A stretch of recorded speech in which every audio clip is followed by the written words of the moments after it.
Të nderuar teleshikues, mjaft patologji, sëmundje të kockave, fizave, ligamenteve, tendinave pra. Mjaft për tyre synohet të trajtohet nga mjekësia moderne nëpërmjet barnave.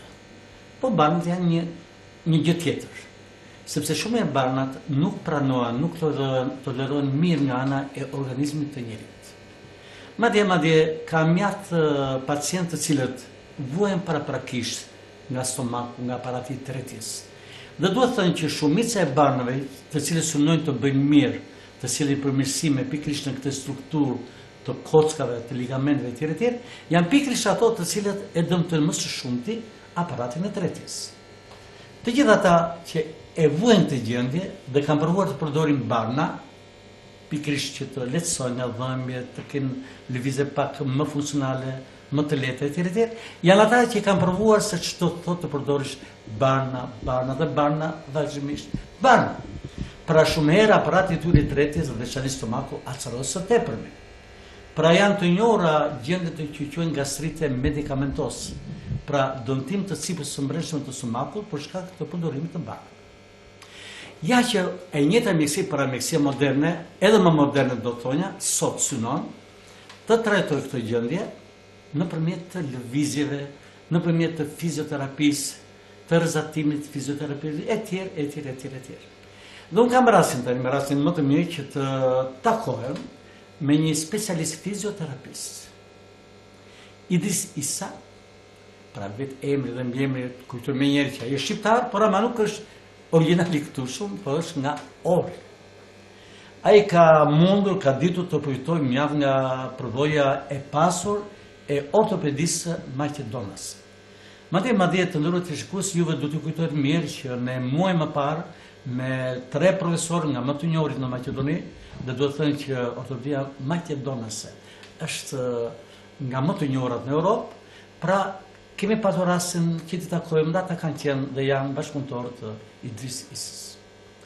Pikërisht për këtë temë e rëndësishme që ne kemi titulluar Të mjekosh pa barna, dhe nuk është pak, pra, të mjekosh pa barna, pikërisht këtë informacion më të gjerë do ta përftojmë tani nga Idris Isa, i cili sikur të thash është shqiptar yni, por nga Ohri. Sa kohë ke që ka ardhur në Tiranë? Tani në Tiranë pothuajse i bëj diku 1 vjet e gjysmë, dhe tani mund t'i bëjmë edhe konstatimet e para, domethënë aja kemi arritur qëllimit në këtë drejtim që jemi hapur, dhe mund të them që pas kësaj periudhe, jo që kemi arritur qëllimet tona, po edhe i kemi tejkaluar, sepse kërkesat janë të mëdhaja, po neve mundemi, unë me përvojën time dhe me stafin ton profesionist që kemi këtu të klinika, kemi arrit me të vërtet që të kemi rezultate të shkëlqyra me pa numër pacient, dhe me thonë janë qindra pacient që janë drejtuar në klinikën ton, pikërisht pra për këtë problem që hasin njerëzit me mbingarkimin e ilaçeve, gjilpërave, operacioneve jo gjithmonë të duhura.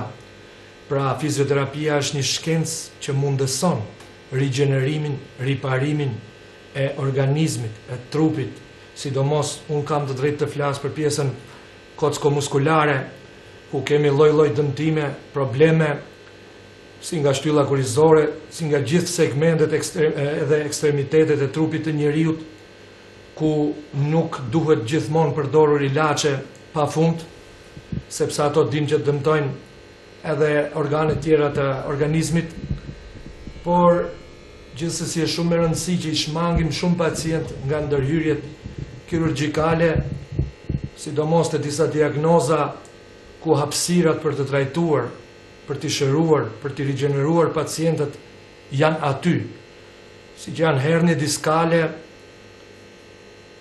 nervi sciatik, artrozat të ndryshme, pra problemet degenerative të sistemit kockor, dëmtimet sportive, do me thonë, të cilat janë pa numër, dhe x diagnozat tjera të cilat i hasim çdo ditë në klinikën tonë, edhe nga stadiumi, do me thonë nga zona e e reumatizmës, do me thonë artriti reumatoid, që është shumë i përhapur në Shqipëri, spondiloartrozat, po thuj se çdo i treti, i katërti person në Shqipëri vuan nga ato, nga mënyra e jetesës, nga stresi, nga trauma të ndryshme.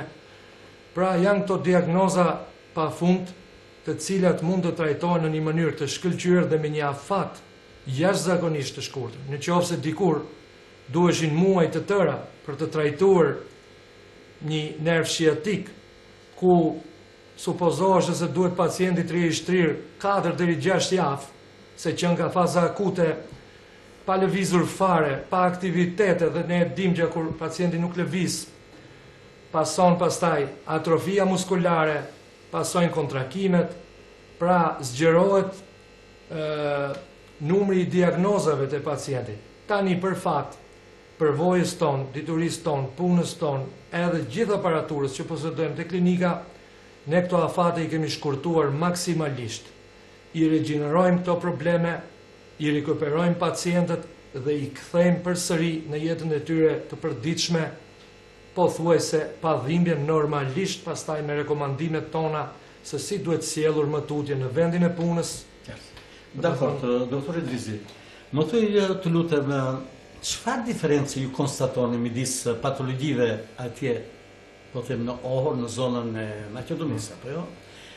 Ku ka popullsi të përzierë shqiptarë në Maqedonës e tjerë, dhe këtu, domethënë janë të njëjta patologji, sepse pak a shumë jemi në një perg.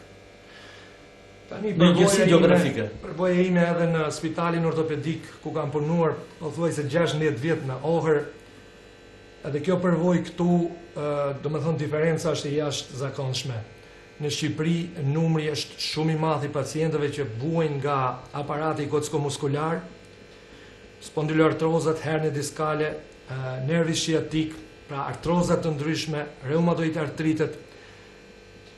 Ka të bëjë ndoshta edhe klima, është si Tirana, si edhe rreth Tiranës, klima është, do me thënë, lagështirat, mënyra e jetesës, dinamika e jetesës, pra streset, punë të rënda, normal, punë fizike. Si do të thoni që këtu ka më shumë nga këto patologji të ka koçeve dhe muskuleve? Më shumë nga këto patologji, do me thonë, nuk ka krahasim fare. Në Maqedoni, më shumë janë problemet në sistemet tjera të trupit të njeriut, kurse këtu në Shqipëri kam konstatuar unë dhe bashkë kolegët e mi që vuajnë me të vërtet shqiptarët shumë nga problemi kocko-muskular.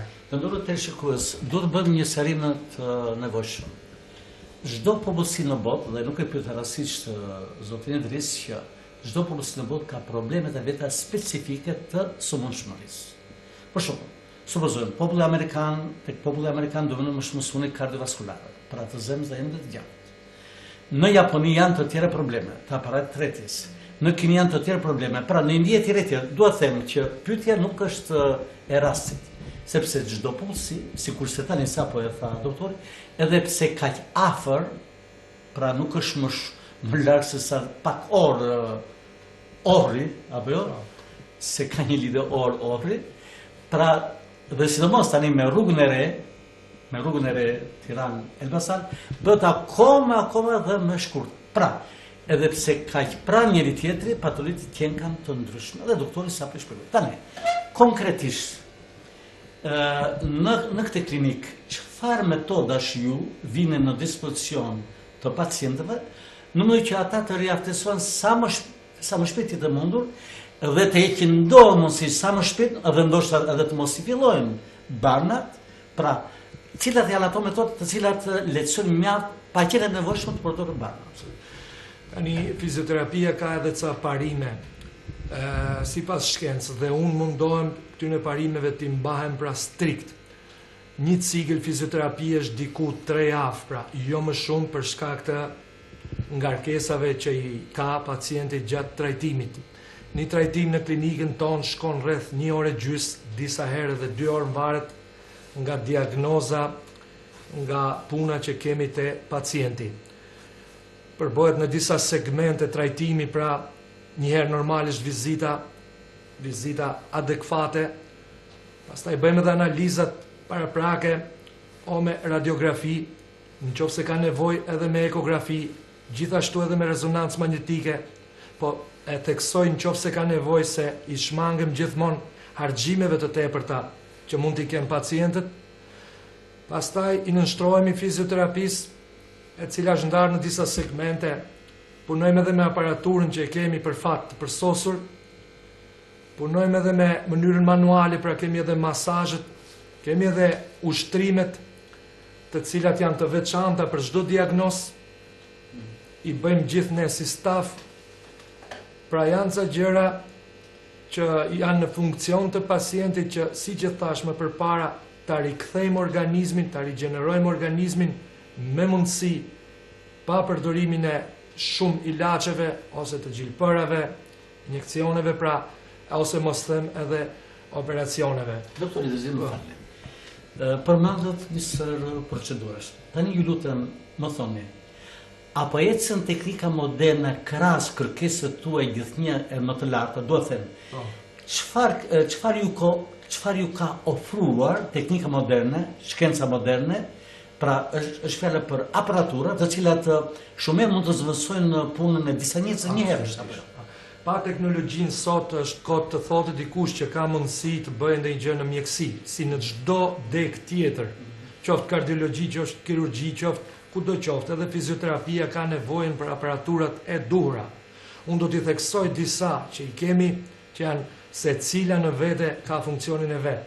Kemi gjithë aparatet e elektroterapisë ku neve nëpërmjet elektrodave, do me thonë, i aplikojmë direkt te vendi dhimbjes në rrjedhinë e sistemit nervor, në aty ku është ndryshimi degenerativ, për shembull te spondiloartrozat, pra kjo është elektroterapia. Kemi lazeroterapin, po ashtu aplikojmë me aq sa duhet, me fuqinë ose me miliamperat, me fuqinë e veta, aty ku duhet pra aplikojmë.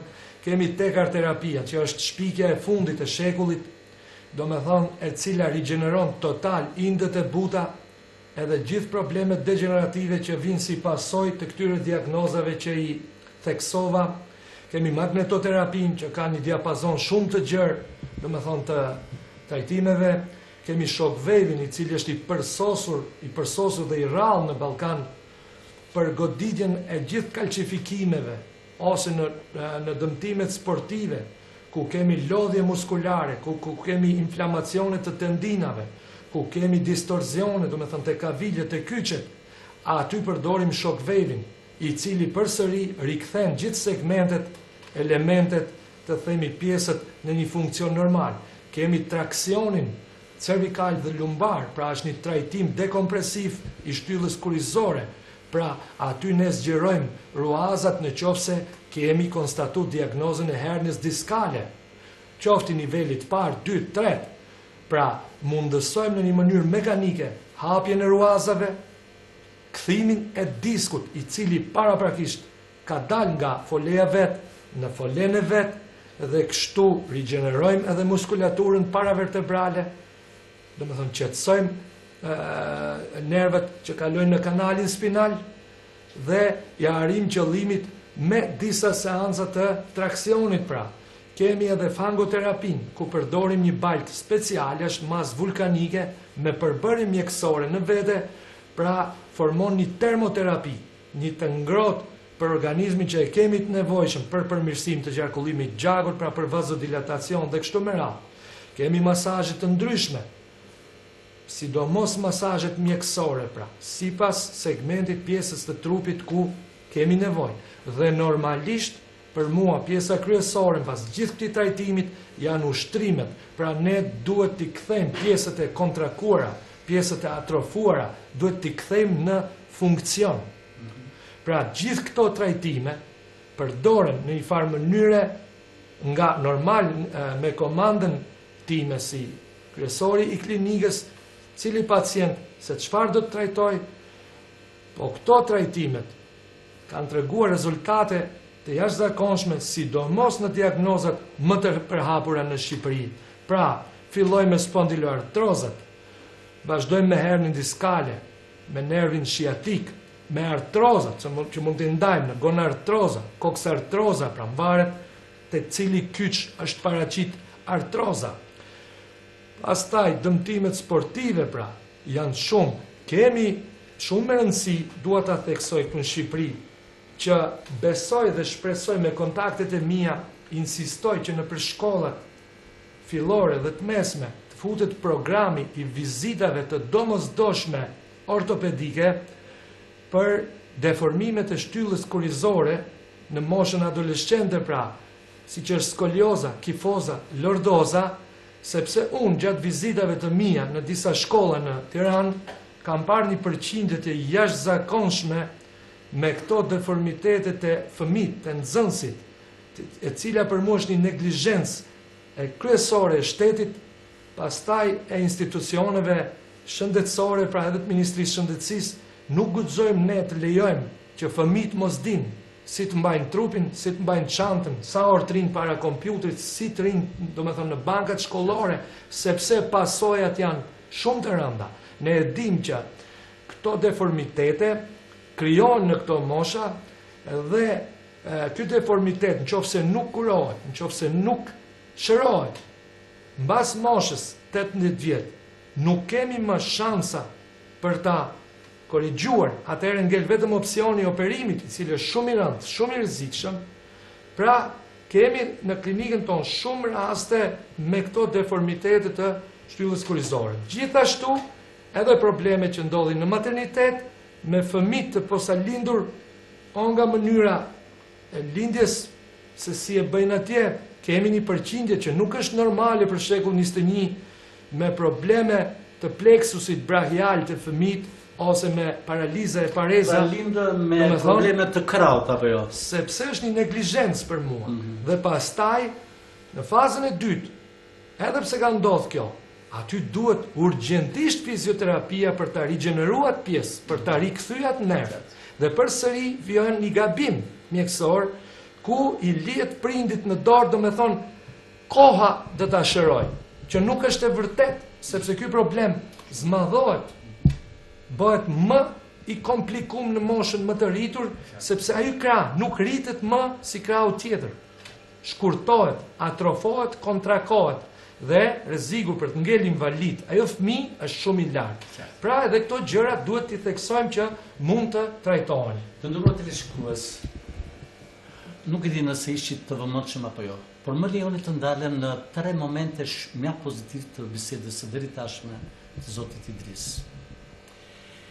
Ai tha në dorë të tjera që jeni të vëmendshëm ju, domethënë pedagog, trup pedagogjike, ju të mjekësisë shkollore, që të përqendroheni paksa në patologjitë të cilat fitohet në adoleshencë, në moshë fëmijore e tjerë. Pra, po t'i vini re me kujdes, ai po i te kalon, si të thuash ato caqet e një klinike të quajtur shumë herë private. Sepse kjo është natyra e sotme e këtij shërbimi mjekësor të tonë. Domethënë, po synohet sikur ju vjen re të shkojë drejt privatizimit të mjaft shërbimeve, sikurse në mjaft sektor të jetës sot. Pra, por klinika e zotit Idris, me sa po e kuptoni ju vetë, pas ka synime edhe më të mëdha se kaj. Domethënë, jo të qëndroj e mbyllur në pritje të pacientëve që i vinë etj, pa ajo synon të ndihmoj më aq sa mundet të bëj profilaksin, parandalim në gjendje të tilla, të cilat ai sapo i përmendi. Pra, shtrëmbrime të shtyllës kurrizore, dëmtime të krahut të fëmijëve të vegjël teksa lindin etj. Por ai tha edhe diçka tjetër.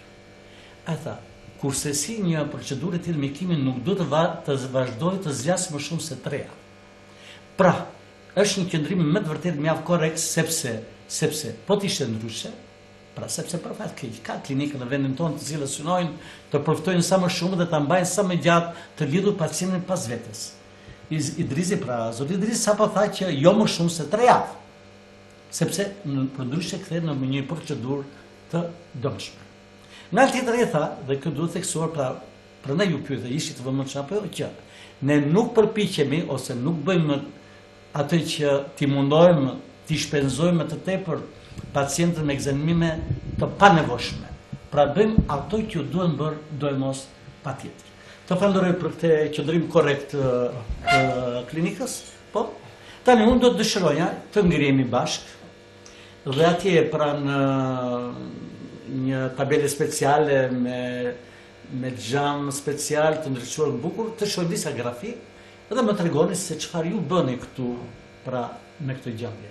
Dakor.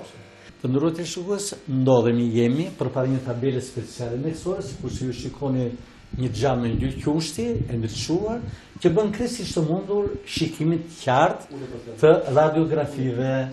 Dhe ja pra jemi para 3 radiografive, të cilat do t'i lutemi zotit Idris që t'i komentoj, natyrisht në mënyrë të shkurtuar, që edhe shikuesi të kuptojë se cilat janë patologjitë kryesore që trajtojnë kryesisht në këtë mënyrë, parapaqjet e nevojshme të përdoren banat mjekësor. Rojlash. Pra, si që thash, për ta konstatu ose për të diagnostifiku më mirë situatën të pacienti, gjithmonë na duhen ekzaminime të ndryshme. Tu është një skaner apo jo? Tu kemi një rezonancë magnetike, e cila është domosdoshme nëse paraprakisht kemi konstatuar gjatë vizitës një hernie diskale. Pra kemi hernie diskale. Sepse hernia diskale nuk duket në grafitë thjesht në çfarë niveli është këtu? Këtu kemi një hernie diskale në disa nivele, po më e theksuar është në nivelin, domethënë L4, L5, L4, L5 dhe L5S1, ashtu i dajmë ne, domethënë ruazat, lumbare dhe në pjesën sakrale, po gjithsesi kemi edhe një nivel më lartë edhe të L3, L4, që aty kemi një hernie diskale. Pavarësisht nga lokalizimi, në kushte, le të bëjmë një krahasim. Nëse do të mjekoj vetëm me barna, sa kohë do të donte dhe nëse mjekohet në mënyra tani të fizioterapisë, sa fiton si kohë? Hernia diskale pra, në asnjë mënyrë nuk do ketë rezultat definitiv me barnat, sepse ky është një problem mekanik. Pra këtu kemi një presion i cili ka ndodhur nga shkaqe të ndryshme, nga një peshë, nga një punë. Ju bëni zgjerimin e hapësirës. Tani çfarë bëjmë? Siç e thash, me mënyrën dekompresive, traksionin pra të shtyllës kurizore, ne bëjmë përsëri një hapje të ruazave në mënyrë indirekte. Edhe disku futet dhe disku futet përsëri brenda në folen e vet, siç është në nivele të tjera. Atëherë domethënë fijet nervore në kanalin spinal përsëri do të çlirohen nga presioni i formuar këtu në pjesën posteriore të shtyllës kurizore dhe dhimbjet do të tërhiqen. Pra, mund paralelisht gjatë këtyre seansave që të janë dhimbjet më të përballueshme, mund të përdorim dhe një ilaç antiinflamator, pra jo kortizonik, sa për ta qetësuar gjendjen gjatë trajtimit. Pra, barna të cilat shoqërojnë procedura fizioterapeutike. Po, tani kaloj këtu, por mungesë kohës mund të ndalojmë gjatë. Po, çfarë kemi këtu? Konstatojmë një spondilartroz, domethënë këtu bëhet fjalë për spondilartrozën e pjesës cervikale, atëherë normale dhe një grafi native na mjafton pra. Këtu kemi një spondilartroz të theksuar me probleme të tjera që i ka domethënë me vete, pra kemi një kontrakim total muskular sepse është humbur lordoza, harku normal i shtyllës kurizore në pjesën cervikale është humbur, pra kemi një horizont një vertikal të theksuar, e cila jep dhimbje, e cila bën një presion të jashtëzakonshëm edhe te arterit që kalojnë aty, po edhe te nervat që kalojnë. Të nderuar televizionistë, shikoni pak sa këtu kemi ndryshime degenerative, i papagallit, do të thënë, tamam në formë Këto janë osteofite si pasojë gjithë problematikës, pra, kocka të tepërta, dhe këto krijojnë dhimbje të mëdha në gjithë nervat që kalojnë pra në këtë zonë, dhe tani çfarë duhet bërë në fazën e parë, ne urgjentisht duhet të korrigjojmë muskulaturën këtu rreth e qarkut, të zbutet kontrakimi këtu muskular që të fitojmë një çik harkun e humbur, domethënë të pjesës cervikale. Pra, si përfundim përfiton mjaft pacienti nga procedura të tilla fizioterapike. Këtu tani kemi të bëjmë me grafi të dy gjunjëve, domethënë, këtu kemi konstatu një fillim të gonartrozës bilaterale, pra edhe djathtas edhe majtas, pra vuajtje të gjurit, të gjunjëve, pra. Kemi edhe osteofite në pjesën e sipërme të patelës, e cila gjithashtu jep dhimbje të tmerrshme të gjurit, dhe jo gjithmonë duhet në këtë fazë të dërgojmë pacientët në operacion, sepse ende ka këtu hapësirë me fizioterapi që kanali të ri hapet, këto osteofitet të largohen nga kondili femoral që kemi lart dhe me ushtrimet, me aparatet, me fizioterapinë që bëjmë ne këtu kemi rezultate me të vërtet të theksuara. Të nderuar televizionistë, shumë do të mund të flisim. Po, natyrisht çdo program ka kohën e vet të paraqituar. Unë mendoj tani që ta përfundojmë, nderuar zoti Idris, me bindjen e plot që ne përçuam tek shikuesit e shumë të këtij programi, idenë që nuk janë vetëm barna që shohim, madje diçka më shumë se kaq, janë procedura fizioterapeutike të cilat ndihmojnë edhe më shumë. Dhe ndonjëherë jemi të detyruar të kombinojmë pikërisht këto dy metoda, pra metoda fizioterapeutike me ato të mjekimin me barna. Ju falenderoj shumë, zoti Idris, në emër të mjaft shikuesve që u ndoqën deri tani. Faleminderit. Dhe miru të afosh. Faleminderit.